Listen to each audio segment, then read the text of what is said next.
All right, tonight, just like we did with Hillary Clinton's giant web of corruption, we are going to actually show you with charts just how corrupt, abusively biased, and political special counsel Robert Mueller and his team of so-called investigators really are.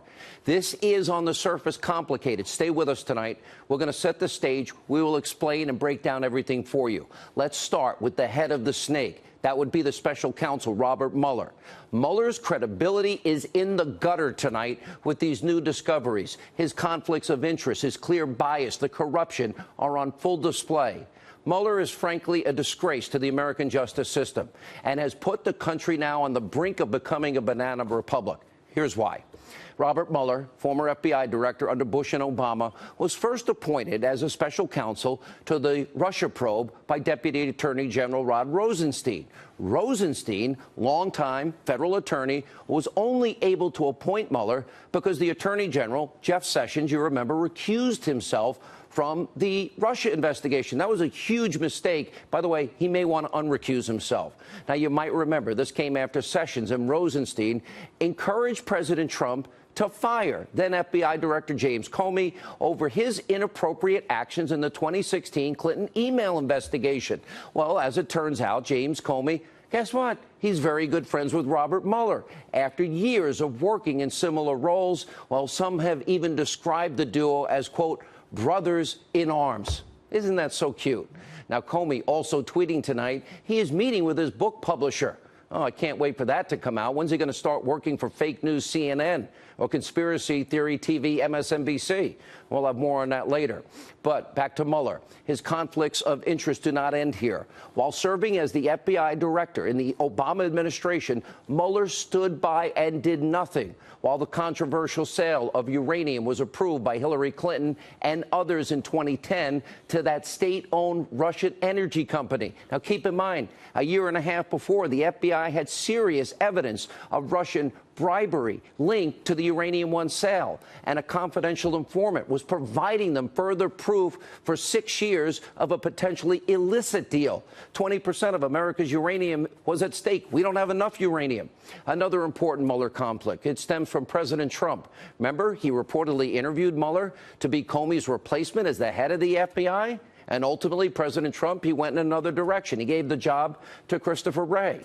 And finally, one of the biggest examples of Mueller's faulty, clouded, biased, abusively biased judgment is who he chose to staff the Russian probe. Now, get this. At least 8 of the 16 lawyers that Mueller appointed to his team donated to Democrats like Obama and Clinton, including thousands of dollars to these campaigns. Not a single attorney Mueller appointed or hired donated to the Trump campaign or any other Republican presidential campaign.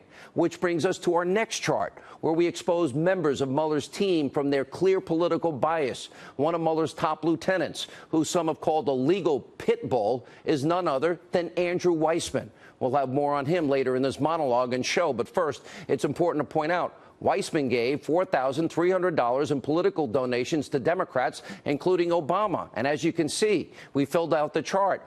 All told, Mueller's corrupt band of Clinton lovers, they've been responsible for over $50,000 in donations to Democrats. We're really supposed to believe that they're fair and they're unbiased in this investigation? Next up, former top FBI counterintelligence official Peter Strzok. As we're about to show you, as we told you about last night, his tentacles touch just about everything. Now, there's more stunning new information about Strzok tonight. We'll get to that in a second. But first, let's lay the foundation.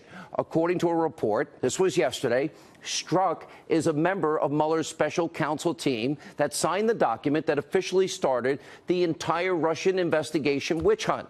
We learned yesterday this Trump-hating, Clinton-loving agent oversaw the FBI interviews of our former national security advisor, Lieutenant General Michael Flynn, where he supposedly lied. Sarah Carter, who'll join us in a little bit, is reporting that Strzok personally interrogated Flynn himself. And Fox News also learned that it was Strzok that was fired by Mueller over the summer for sending the anti-Trump, pro-Clinton text messages to his FBI lawyer girlfriend. Well, we just discovered tonight that Strzok's girlfriend, Lisa Page, also was on Mueller's team before leaving. We didn't know that yesterday. And from there, it gets even more shocking, as our own Catherine Herridge is reporting. Strzok played a very key role in the Clinton email server investigation. Now, this politicized FBI official even participated in the July 2nd, 2016 interview of then former Secretary of State Hillary Clinton, where conveniently she was not put under oath. Now, this part is brand new tonight. Strzok was also present at FBI interviews of Clinton's top aides, Huma Abedin, Cheryl Mills, where they claimed they only knew about the server after Clinton left the State Department and it became public. He loves the Clintons and everybody around them. And it turns out emails from 2010 and 11 show that both Abedin and Mills did, in fact, know about the server. So either they misled the FBI or flat out lied. Where are the charges against them?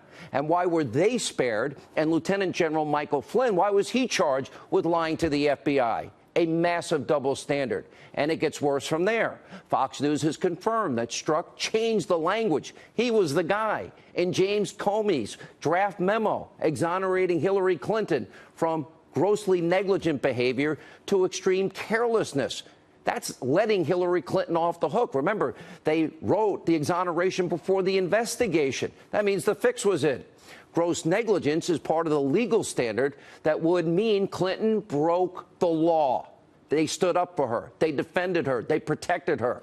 This is shocking, and this is why the Office of Inspector General is now reviewing Peter Strzok's role in the Clinton email server investigation. Now, Strzok's involvement extends to other key areas of this Russian probe. Keep up with me here. There's a lot of information, like the anti-Trump fake news, Russian propaganda dossier that used current and former Russian government sources to try and smear then-candidate Trump with salacious lies and influence the election and mislead you, the American people. And a source is now revealing to Fox News that Deputy FBI Director Andrew McCabe, he's the key witness that Congress wants to talk to about the anti-Trump dossier. McCabe was scheduled to appear before Congress Thursday, but now is saying he's not going to show up. Now, McCabe is also thought to have been the key point of contact to the former British spy, Christopher Steele. He's the guy that created the fake news anti-Trump dossier that was bought and paid for by Hillary Clinton and the DNC that Donna Brazile says she was running. And we can't forget, according to multiple reports, a political action committee with ties to key Clinton ally, Virginia Governor Terry McAuliffe. They're like best friends. Well, they gave $500,000 to Andrew McCabe's wife, Jill. She was running for the Virginia state Senate race. Now, Virginia's Democratic Party also contributed over $200,000 to Jill McCabe. Wow, the connections are stunning. And finally, House investigators, they believe that Strzok is the key figure in the Pfizer surveillance of a Trump associate on the campaign. Now, that makes a lot of sense given FBI agents' background in counterintelligence. And also tonight, and finally tonight, there's Robert Mueller's top deputy. Pay close attention. This particular minion is known as Mueller's legal pit bull. We're talking about the hard-charging prosecutor, Andrew Weissmann. He has a long history of using highly questionable, unethical tactics to get convictions. There's new information tonight, and it highlights Weissmann's rampant anti-Trump bias. We'll get to that in a second. Before we do, you've got to understand who is Andrew Weissmann. Now, Fox News legal analyst Greg Jarrett has dug deep into Weissmann's background. Here's what he has found. Back in 2000, during the massive Enron scandal, Weissmann was one of the prosecutors on the task force that brought a very controversial obstruction of justice case against the giant accounting firm, Arthur Andersen. This is important. Weissmann's actions put that company out of business. Tens of thousands of people lost their jobs. In 2005, the United States Supreme Court overturned Weissmann's obstruction of justice conviction in a unanimous 9-0, nearly unprecedented ruling. But it was too late. He had already inflicted maximum damage to so many people. Arthur Andersen was not the only victim of Weissmann's aggressive tactics. The conviction of a business transaction between Enron and the financial firm Merrill Lynch. Well, that sent people to jail. But guess what? They were innocent. That decision was reversed by the Fifth Circuit, U.S. Circuit Court of Appeals. Weissmann has also been accused of intimidating witnesses, making up crimes that don't exist, and in one case, withholding evidence that was exculpatory, that helped the defendant. And Weissman is also tied to that corrupt Uranium One deal and the Obama administration cover-up. Why did Mueller ever appoint this guy? He knew his track record. And back then, Weissman was in charge of the DOJ's fraud section during the Russian bribery scheme. And as Greg Jarrett points out, Weissman actually signed the bottom of the plea agreement from the Russian businessman involved in that case. Now, here's the new explosive information we have tonight. In an email released after a FOIA request by Judicial Watch, Weissman, the guy I'm telling you about, he told the former acting Attorney General, Sally Yates, an Obama appointee, he was proud of her. What was he so proud of?